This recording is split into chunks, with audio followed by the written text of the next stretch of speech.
jumping back to our topics, as Hatim said, luckily we have our session exactly after the previous one on the impacts on the environment and so on. And I think I can give you some examples of trainings and capacity building measures, and it will be a good connection to what we have. So, if you ask what is this sustainable chemistry, what it is, a good question. You know, I heard many interesting topics and discussions yesterday, and I thought maybe I can give you more practical presentation today. So I deleted all the slides about the theory, with the exception of one, and that's why this is the slides. Sustainable chemistry, for your understanding, is something. It is a concept. The concept, as you can read, facilitates the needs of the present without compromising the ecological, social, and economic future of the next generations. And of course, it is connected to PTX and energy. But here we see two dimensions. The environmental dimension is more or less clear. So this is the protection of the environment, protection of the human health. The social dimension is something that is important for our center. It is something that has to do, for example, with jobs, with labor. If we think about electrolyzers and rare metals, precious metals, maybe the associations are coming about the child labor or the oppression of minorities. This is something important for us. And the economic dimension, so we're trying to work with new business models, the alternative business models, and this is a big part of the work. So we have a startup service. Okay, so promise, this is the last theoretical thing, and now we can go to the practical. Yeah. So this is a quick overview of our homepage. As you can see, there are many trainings that we offer, and this slide shows you the trainings from other parts of sustainable chemistry. So it's not about the PTX, but we have a lot of things on PTX. Please, next slide. Exactly. So please take your mobile phones and you can scan the code. This QR code leads you to our homepage on energy and PTX and the connection to sustainable chemistry. If someone is interested, you can read or we can talk after the session. Anyways, normally we organize the process for our trainings and our workshops in a way where the first step we try to collect the information on a specific topic. For example, power to X, for example, in Morocco. We work with experts, local experts, and with our partners, I will tell you in a minute about them, the KSISSOU, we normally offer a specific training, for example, on renewable PTX. You will get the code for that as well. We offer this training, and after that, normally we try to work with local stakeholders, with experts from different parts of PTX area to develop common strategies for Morocco, for example, for specific topics. Please next slide. So here we have a couple of pictures. I'm going to see some people who are here. Yes. So those workshops that we organized with our partners, KSISSOU, took part in May and June. And on the left picture, you can see the workshop on renewables and waste and circular economy, specifically in Morocco. And on the right picture, we can see the training of trainers. This is our specific approach. So we decided to go to the Moroccan institutions, the universities, so we'll hear about that later, but to the training organizations, you know, like the OFT, but of course the Tunisia University, the Ukraine University, and we decided to forward our materials and to forward our knowledge to those organizations and universities so that they can include the materials in their programs, in their trainings. And thinking about ISO3, so we are the Center for Sustainable Chemistry. We try to focus specifically on the questions of sustainability, side effects, and so on. So here we have a slide and the code to the online training by our colleagues DTX. They are also, it is a GSF project, exactly as ISO3, probably I didn't mention that, but we are all parts of GSF. And here, if you send it, I can recommend it. Please, next slide. There is a screenshot, and you can see the different chapters. What is in this training inside? So it is about the renewable PTX, green hydrogen, about the markets, economies, about the sustainability aspects of PTX, and yes, thank you. And some other things like, for example, the PTX infrastructure, storage, transportation. So it's very intense training. If you are a group of people or an organization that is really interested in that, I would recommend to contact me or my colleagues from KSISSOU. We can offer you a live training, which is probably even better. But here, this is free. You can try it. So it's not that boring like this slides. I just decided to show you this slide so that you see the different topics, but there are videos, there are questions, there are interactive parts, very well made. And again, this is just a start. You can also ask for a normal live training on demand. And for that, please, next slide. The last QR code promised. This QR code leads you to a fact sheet. I have one example here. So this fact sheet describes our joint work with DTKOVSKIY and all the trainings and possibilities, because there are many. And just read about the sustainable chemistry approach, which is different from other approaches, and about our approach. On the next slides, we have a video. It's 1 minute. It shows our new training on power to chemicals, ammonia, methanol, and sustainable chemistry that we organized and developed together with DTX. I don't know, can I start the video? Yes.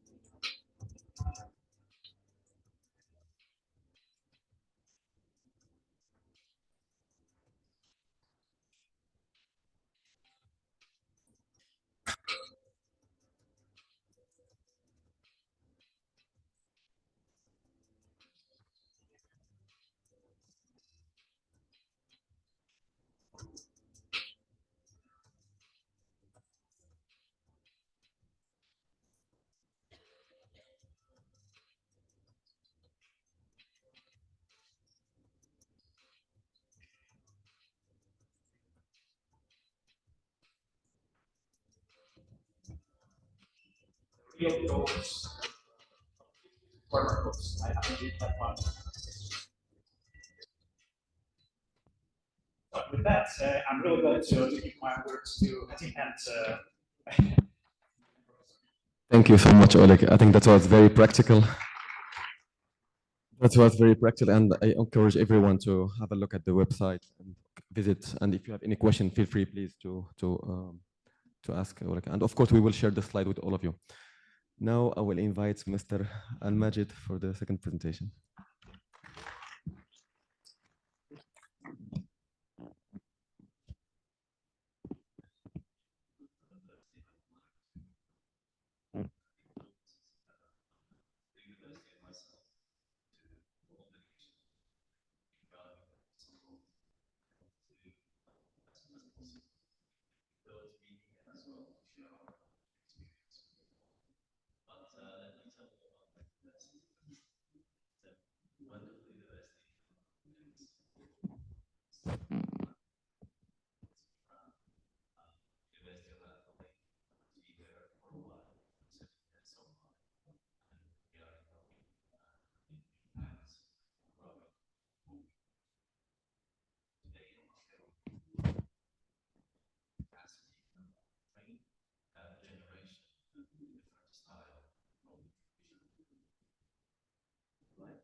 engagement. We have with the 7,000 alumni, we leading sectors, leading industry, we being successfully going in growing. It's through us. It's building the mindset that can be, say, a leader in a different direction. And see here, creativity, thinking, communication skills, and all of that. Not only in humanity and business, but also in science and engineering. The school I am leading. Right. So there are many competencies around the product. I'm going to make you a little more than just no, not really. So we are creating a career rather than putting a job in the hand of the graduates, which I've been very pleased to maybe share with you that all my graduate students last year got a job before they had graduated. And something that we do at AOI. We train students to have a long life career. Jobs doesn't matter, jobs changing, but the career is important. The way we think, the way we act, that's different. And that's what was the core value of our university, the strategy, thinking around it. Right, so with that, we thought, let's do some visionary frame to what we do and how we do it. And we thought industry is important for us. And we should not do that. A golden coin, as always, that's a golden coin with two faces. One academia, another one is the industry. But they both have same value. And certainly all key stakeholders that we are working with very closely. And that's happening, and it's going to happen even wider. In fact, I would say to prove that we are here today, and the only university active in attracting companies, talking to people closely, trying to bring them in. That's us only. And the message maybe I would share it with all other universities or systems as well. Is to come over. Please come to these kind of lovely events, engage with industry, pave the way to your students, but also share your knowledge and experience with these companies, very much needed.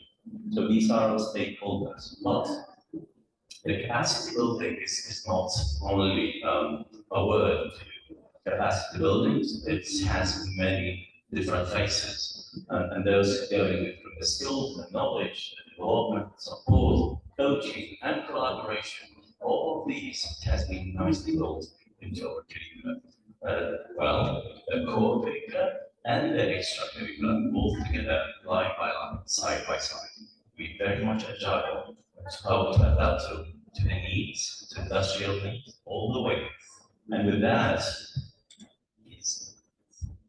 so we have a certain approach, and it's kind of general approach, you can see it, but it's need that effort, that energy that you put in to make sure it's happening. So we've been here to engage, not only here, we've been in the different events as well. On Friday, I'm bringing a good number of companies to the house, to AUI, and that's where we are really getting close by close. That's the engagement. But also I am working, not only me, by saying that, so we are engaging with different companies, like to design the matrix of competencies per sector. And certainly the new sectors now that we're talking about, the PTX, has its own competencies. And we've been talking about environmental, the impact, the social, think system, please, right? So don't think a product, think whole system, and that system approach would be useful. When you talk about, sorry, right? We talk about development implementation. That's going through different styles. You're going through R&D. Yes, thank you so much for doing that.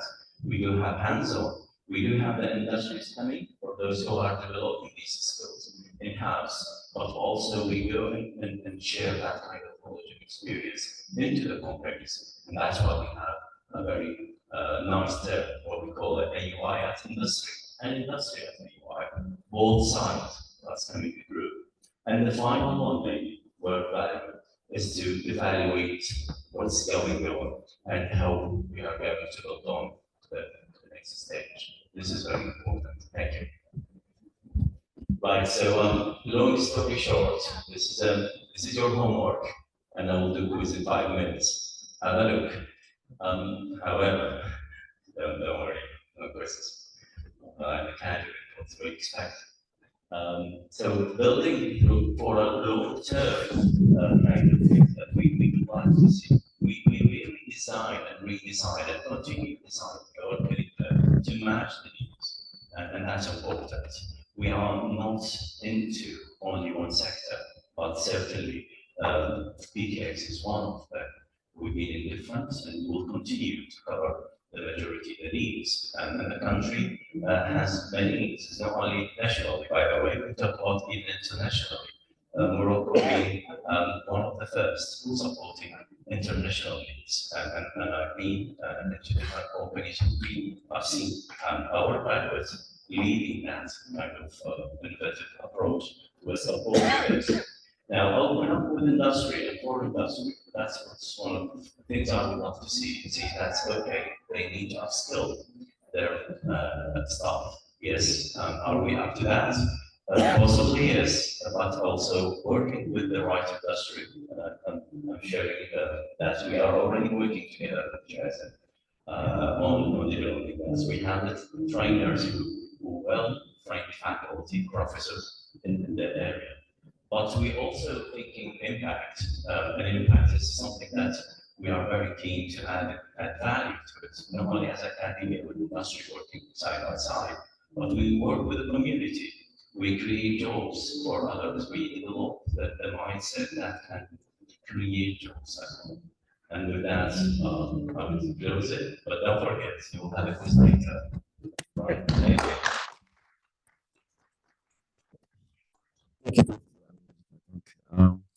I can because I'm a graduate of Akhawayn University, and that's I feel proud of. Yeah. So maybe we can move to the question session. So maybe I'll start with Professor AL-MAJEED. So from the academia point of view, what could be the challenges and opportunities for developing a qualified workforce for PTX project? Oh, thank you. Maybe I should a little bit repeat myself, is that working side by side with industry is important, but the challenge is how to open up to the industry. Let me tell you a secret. It's only between us. Is that we as academic professor, most of us believe that we know everything. And I think this is a shortage of thinking. We need to open up. We need to go to the industry, see what's going on, do assessment to what's happening. Do share. We bring industry, I mean, AOI, bringing industry into the classroom. And that's very important. We understand the needs, the shortage, and then we adapt in an agile way. And I think this is the best approach we could do. Thank you. And maybe the same question, but from the industry point of view, what could be the challenges to develop an PTX workforce? Thank you. Well, if we think about PTX and the whole energy sector, of course, you know, it's not the same. Sometimes I hear stories in Facebook or something, or see stories about Steve Jobs or Mark Zuckerberg, who started in their garage and grew. Of course, with PTX, you cannot do it that way, because you need industry, you need facilities, you need knowledge. A bigger girl, exactly.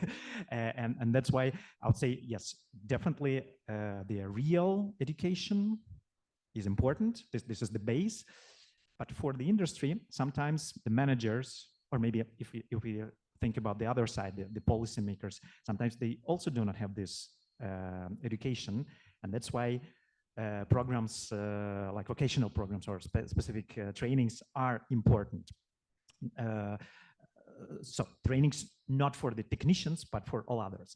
And another thing, just very shortly, that I wanted to add,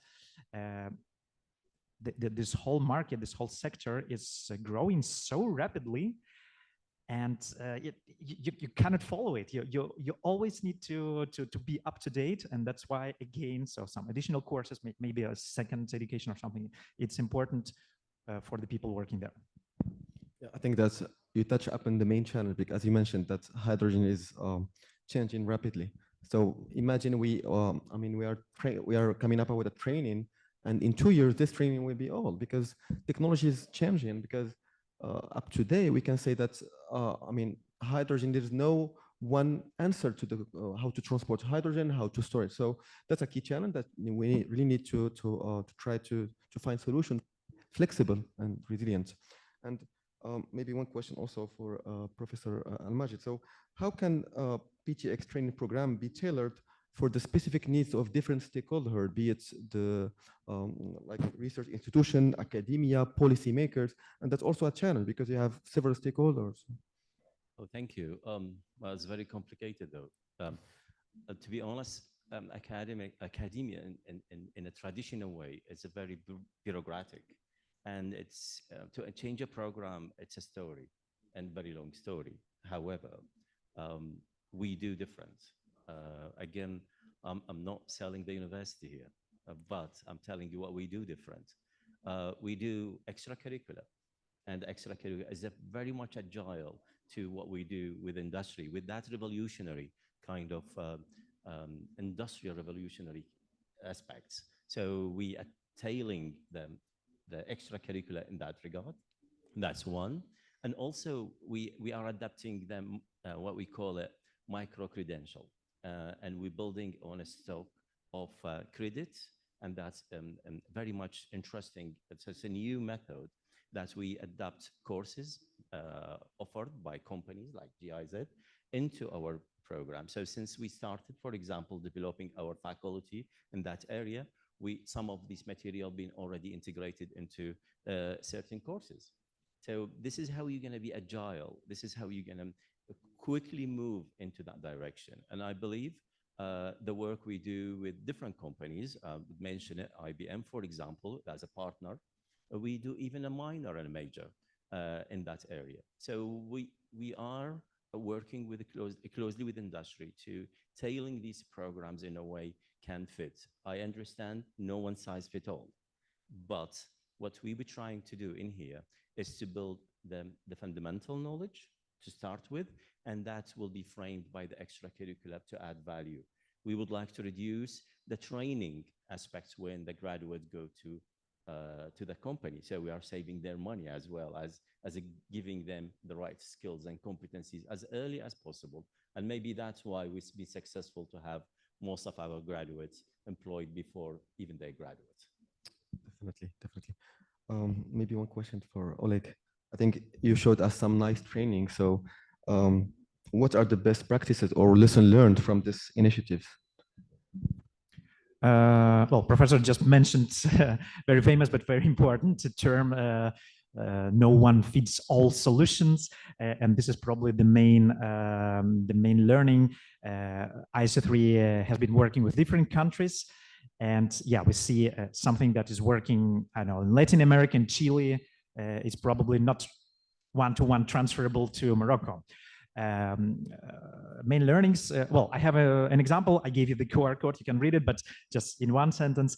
For example, we worked with Uruguay, and this is a very interesting country for PTX because they had a couple of years ago, they had up to 97-98% of electricity from renewables, which is unique in the world actually.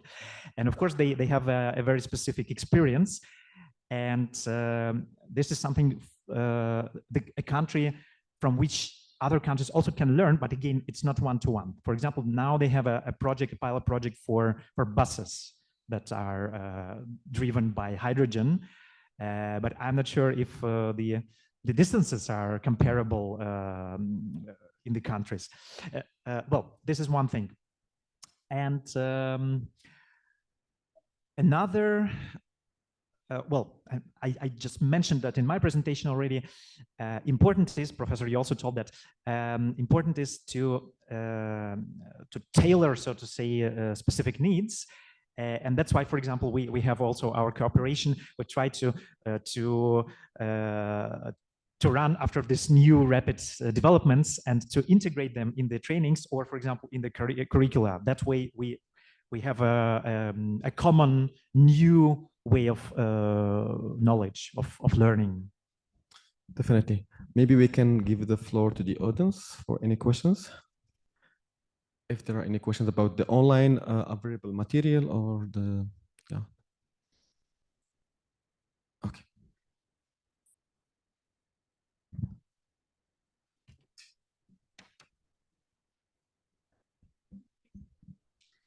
Thank you so much for your presentations. I'm Imal Amin. I work at UMCSP and in charge of sustainability and innovation portfolio within the learning team. It's not really a question, but mainly like a kind of remark. We noticed like most of the trainings and capacity buildings, they are targeting professionals and experts who are working on the energy field and like green hydrogen projects. But the thing is, like at the end of the day, they have like to deal with different stakeholders, whether like they are investors, business partners. So I feel like, don't you think like we should, in terms of learning programs, also like have some basics programs dedicated to business executives to raise awareness about this topic, because that will also, like, I think, facilitate the relationships and interactions later on. Thank you.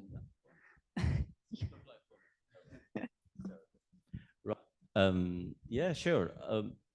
Look, I mentioned we need to look at P2X as a system. All this wonderful summit since yesterday, we've been attending a lot of technical ones and also social impact and all of that. And I've noticed some of these hints went out with the lack of knowledge. So we need to have that knowledge in-house to enable us to understand what's going on and how to judge next step, whether technically or socially or environmentally or any aspect, even financially. So what we need to do is that, yes, if it's a system, what kind of subsystem that we need to address it? And the university is the right platform in doing so. Hence, we are here. And I would say, yes, the stakeholders are the industry, all kind of companies, different companies indeed, but also the community. You know, people need to understand as well what's going on, why P2X is very much important. They need to understand how they save energy, how to control the energy rather than we keep generating energy and waste it as well, and so on. So it's our duty that we are taking it. It's the impact that we are leading into helping the society as a whole with the impact. And certainly we are very much open to have these short courses, as we mentioned, tailing these into our smaller programs, tailing into the needs of a specific sector. We have the know-how and we have the partners to work together toward that direction. Thank you. Maybe just one, maybe I can also answer the question. Maybe now I can remove the hat of a moderator and put the hat of a speaker. So I think I've been working with GIZ like for 5 years now, and we have been very active in the Power-to-X with preliminary studies. But I think today, the new thing is that we are approaching university. So the idea is to not only to train professionals, but now to start thinking about the new generation of engineers. So now we are launching a new project that will try to collaborate with universities to integrate trainings and master programs, and also in close collaboration with RSN. We try to have some practical training, and not only theoretical, but also practical training. And yeah, I'll be glad also to answer your question later on. Yeah, please. I have a question. So Rashid Lawal from Akhawayn University, and I want to go back to last session where the lady raised the points of producing like profiles, and after that they don't find the work. So how we can mitigate the risk of producing like profiles, and at the same time they will not find a work. So what's the solution or the mechanisms that we can adapt towards that end?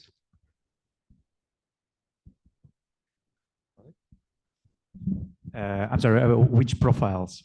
Because I wasn't following. So any profile. So when in academia, we produce either engineers or technicians, but if they don't find work, So we need to review like the curriculum. So what's going wrong with the ecosystem. So how we can adapt to the job markets.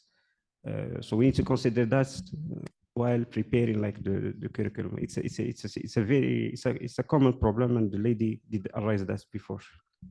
Well, if I understand properly, probably you're talking about the the cross-sectoral jobs, which actually, Hatim, we were talking about that yesterday, preparing this session. Well, I don't say anything new, but PTX is so complicated a process with different sectors. So it's not only about engineers or chemists. If we think about recycling, in the last session, there was a talk about that. It's totally new markets, new business models. So it's finance and so on. So, I mean, the old profiles can fit maybe in something new, in the new areas of work. I mean, like reusing some precious metals. It's the future, for example. I'm not sure if I grasp the question, but yes, I'll give you a minute. But it is not focused only to chemists or engineers, as we know. I know that because I work in the sustainability. It is, again, it is social jobs, it is policymakers, it is bureaucrats. So in that sense, I wouldn't like look at that like that. And Professor, yes, just thank you. One of the things I mentioned earlier is that to work with industry very closely by designing a set of competencies that we both agreed on. Now, if you design a program by yourself, thinking that this coming in a certain number of years, certainly you will be having a problem and challenge, or rather a problem in getting a graduate with no jobs. And this is what we don't do. Okay, we do work with industry closely. We understand the needs for today, tomorrow, and we always telling industry that we think 3 years ahead, because this is the cycle, all right? So in designing the capacity from day one into whenever they need it. Now, how to adapt those who've been in the market with no jobs? I mean, we are welcoming them to have more training, to adapt them, adjust their capacity, adjust their competencies, and make sure they will be getting the right things. And that's why, again, we're working with GIZ to have these short courses to get there back into the right track rather than waiting 3, 4, 5 years.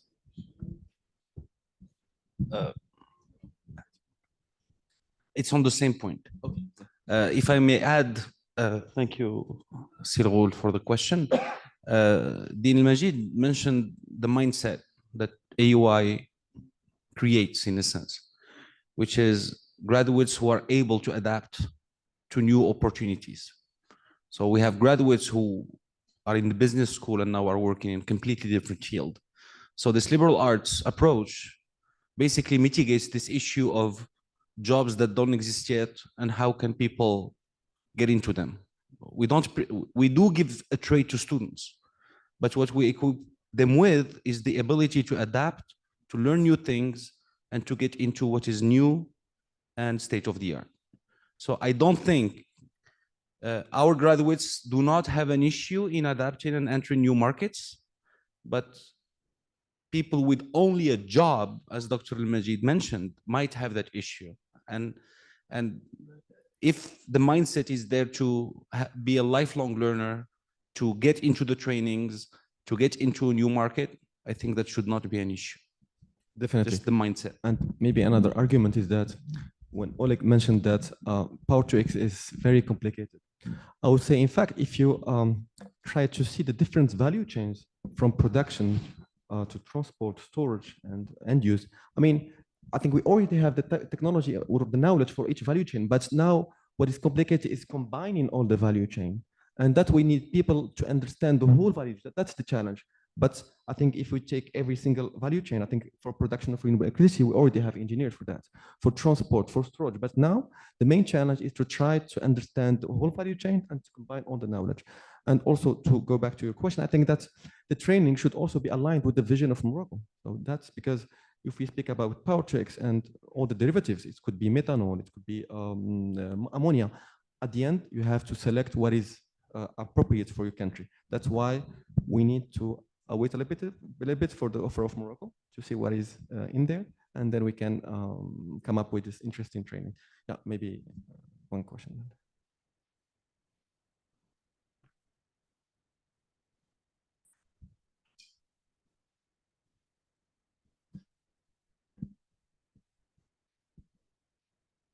All right, thank you so much. My name is Ahmed Hamad, an alumni of Akhawayn University and also political analyst / journalist for Morocco News. I have two questions. One to the professor. What would you regard is a team capacity building initiative that has been initiated by Akhawayn that you're actually proud of, that it has perpetuated the development of your students, you would say? And a second question to the alumni, what would you think is a benefit that student can extrapolate from attending this summit so far? Thank you. Right. So we do believe that employment is good, but having your own job, having your own career, owning your own future is even better. And therefore, we created Incubator. We are supporting startups very much into that. We are building this communication skills with industry as soon as possible. An example, maybe an invitation, an open invitation to you all to come and join us on Friday. There are many companies visiting us to talk to our capstone project students who are gonna just discuss the early stage of their ideas and thoughts with industry. And that will open up for industry to maybe give their opinion, but not only that, maybe they could be interested into this. So that's what we do now. In addition, what we've been thinking about the capacity building, but these kind of a training on for example, how to be a good startup, not only will be available for students, but we are open up for the community as well. So we work side by side with a local government, and this is very important. And we've been calling for companies since yesterday to come to Ifran and do work with the university to help the community to change Ifran. It is green, it is lovely, but we want to make it even greener with the electricity, with the type of PTX maybe and possibilities in there, but as an initiative to help the community more and more. We are impactful by the knowledge and expertise, and we would love to have it passed to the community as possible. And I presume that the second question is about the alumni. That is there. I forgot the question, but yeah. Oh, I am here. I think that maybe I can go back to my let's say to my studies. I think that's what one big advantage of Akhawayn. When I joined, this is off topic, but we can also share it. I think when I joined Akhawayn University, I wasn't really sure about what major I should follow, and I think at that time there was one need of people who were diversified in the market. That's why they created a passion, which is engineering and management science. So that's you can, and I see a lot of colleagues there. So that's give you some knowledge about management, but also about engineering, general engineering, computer science, and so on and so on. And after that, I had I knew what I wanted to do, which is sustainable energy. And at that time, there was a master. We were one of the first, let's say, graduates for this master, which was called sustainable energy management. So always the engineering aspect combined with the management aspect, because today's markets, you don't only need technical skills.